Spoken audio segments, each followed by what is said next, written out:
I smile because I just can't stop smiling. It's so hard to talk about. I'm gonna try to keep this quick and not long-winded. I'm really going to try. You guys know that I have a tendency to ramble on. I don't even know where to begin this video. It's so late. It's really late. The only right place to start this story is in November of 2016, I sought out mental health services after not being able to recover from a car accident. I have told this story a few times, but just to brief you, I spent the last 3 years trying to heal from this car accident. After the car accident, I chose to take my health into my own hands and really be my own advocate because I was not getting any answers and I was just being pushed from doctor to doctor. I was being put through rigorous testing. To be clear, there was a lot of research and time and prayer that was involved when coming to this conclusion if I had schizoaffective disorder or not. I am not a medical professional. I don't claim to be. I'm not here to educate anybody. This is just me sharing my story with you. In early December, I was assigned to a therapist. I had received a few sessions with this therapist. Things were going well. We still couldn't figure out what was wrong with me. One evening in late December, I was scrolling through Pinterest. I was searching personality types because these things really fascinate me. I am an INFJ personality type. Anyways, I came across a related search on Pinterest, and it was the Anderson Cooper interview where he is in the schizophrenia simulator. So I decided to click on this link. I did not have a clue as to what I was expecting. I remember Matt was sitting in his chair. He has a recliner here in the living room, and I was on the desktop and I had the headphones in. I clicked on the link, thought nothing of it. All of a sudden, I rip the headphones out of my ear and I freak out and I start crying immediately. And Matt turns around and he's like, "Are you okay?" And I just lost it. It was the scariest thing that I had ever listened to. That is the moment that I knew that something was wrong with me. That is the closest thing that I had ever experienced in that moment, what was going on in my head as well as outside my head, but in my head at the same time. If that makes any sense, this shook me to my core. So I clicked out of the link and went back in and made sure that I read the title, that what I was reading was accurate, and it said schizophrenia. And so I immediately went on the internet to see if there were different types of schizophrenia, which there are. What prompted me to look for other types of schizophrenia was I grew up with a very different understanding of what schizophrenia actually was. I believe that schizophrenia were voices from imaginary friends that you could see and that you could talk back to, like as if it was a real person in front of you carrying on a conversation. And I'm not saying that schizophrenics don't have that experience. However, when I listened to the Anderson Cooper interview, that is what was going on in my head, and I've never been able to explain myself before. I would try to explain it to Matt before, and he could never quite understand, which I get because it's a lot. Even when I found the Anderson Cooper link, it still was like denial. I was still in denial somewhat, if that makes sense. The label schizophrenia never sat quite right with me. I knew that it was either schizophrenia with something else on top of it, or it was something completely different, that it wasn't schizophrenia at all, because it still was not adding up. Even with all of the symptoms, there was still more. I decided to keep searching the internet. What the heck is wrong with me? So one day, my therapist called to cancel therapy. And you know how when people are wrapping up phone calls, they say, "So do you have anything else?" Well, I threw it on her. I said, you know, I believe that I have schizoaffective disorder. This is something that I did find online. I do know that it is going to take a psychiatric evaluation in order to determine if this is really what I have. I explained, you know, I know that this is something that is not going to be determined overnight, and I understand that it's going to probably take a few evaluations with psychiatric services before they can come to an understanding as to exactly what I have. She didn't hesitate at all. She told me to contact my primary care doctor, get hooked up with the psychiatric services, so I did that. So I was seen by psychiatric services in early January, and I have had an evaluation every month since then. I have my next evaluation on April 24th. There has been a confirmed diagnosis of schizoaffective disorder. Schizoaffective disorder is basically schizophrenia and bipolar disorder had a baby. I have been able to learn a lot about schizophrenia, bipolar disorder, schizoaffective disorder, as well as several other different types of mental illness just through my research. I'm going to read the symptoms directly off of Google, and then I will explain to you how it affects my life every single day. Symptoms include mood, anxiety, euphoria, hopelessness, limited range of emotions, loss of interest or pleasure in activities, or mood swings. Psychological, depression, hallucination, paranoia, psychosis, hearing voices, or grandiosity. Cognitive, belief that an ordinary event has special and personal meaning, delusion, thought disorder, racing thoughts, or thoughts of suicide.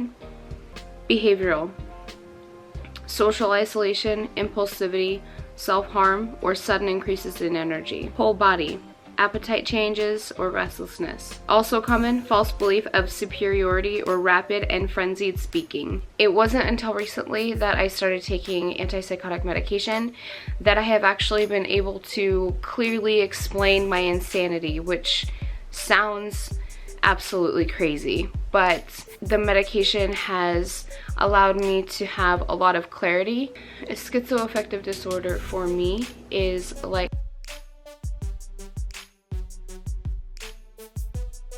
having the internet open in my head 24/7. There's typically a song going on in the back of my head at all times. Right now I have Lord, You. Anyways, I won't sing it for you guys, but it's a worship song, and it's stuck in my head. It's been stuck in my head for 2 days, and that is really common for me. A lot of times I'll have the same song in sequence play in my head over the same period of time. Just the other night, right before bed, it was a rock and roll song that played all night long. I think about everything. I can't stop thinking. My brain does not shut off. My brain is on fire every single day. My ears are on fire. But it goes a little bit beyond that. Imagine getting stuck in that world of just the radio or the movies. Sometimes there are times where I just escape into this world and I can't turn it off. That's why it was hard for me to distinctly define these as audible voices. I don't really have another way to describe it other than it's just like another world. I am able to go and just it's not like I can go and just hang out there or anything. It's just like, imagine if you put on a really good movie, or you're reading a really good book and you're able to just escape into it. It's kind of like that. I just kind of get sucked into this other world. I feel like I live in the past, present, and future at all times. That's a really interesting feeling. I get searing migraines like right now, and pain behind my right eye, Charlie horses behind my right ear. I constantly have to pop my neck or my back. Typically when I get pains in my brain like that, it will cause me to want to pop my neck, or my jaw feels like it wants to pop all the time. I have always kind of felt this way. I see flashes in my head. I feel like Spotify is constantly playing. There's always movies playing in my head. So if you could imagine Netflix or Amazon Video never shutting off, I don't know why I am this way. And if you are familiar with the term spiritual warfare, that is a constant battle in my head daily.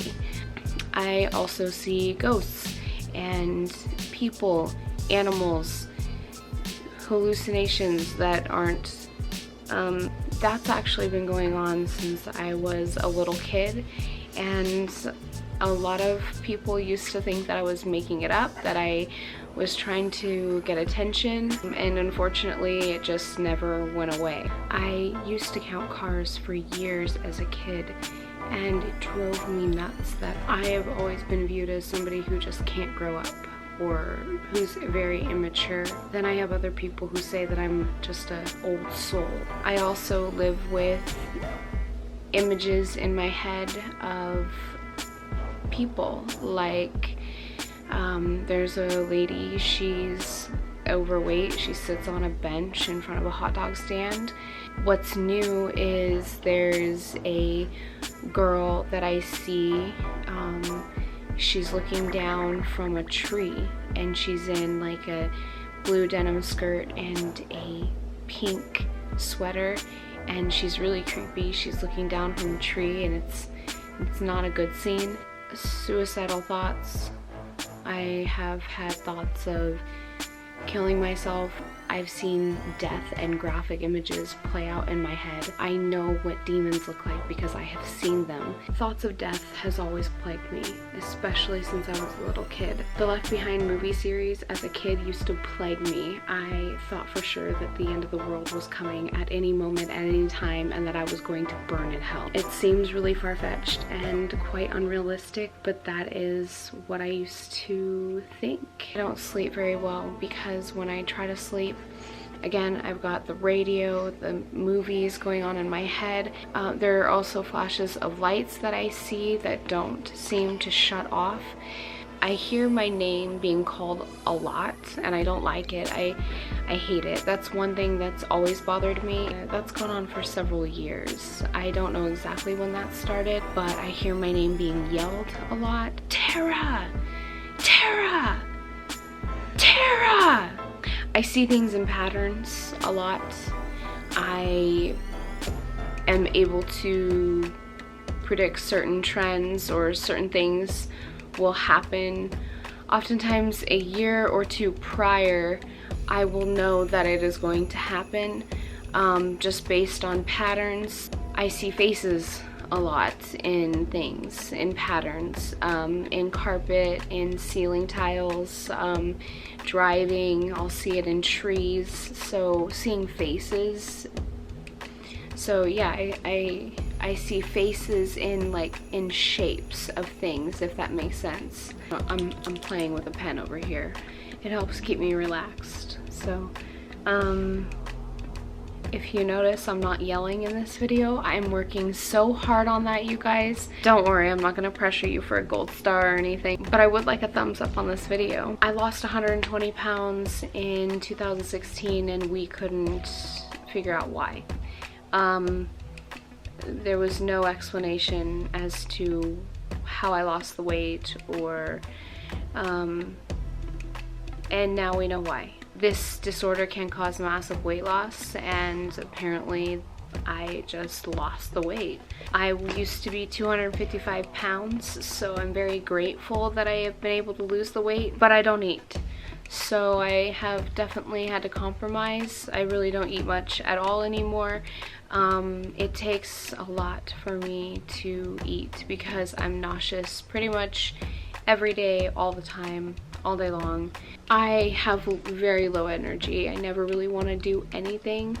In the moments when I should take a break or have a day off, I don't really do that.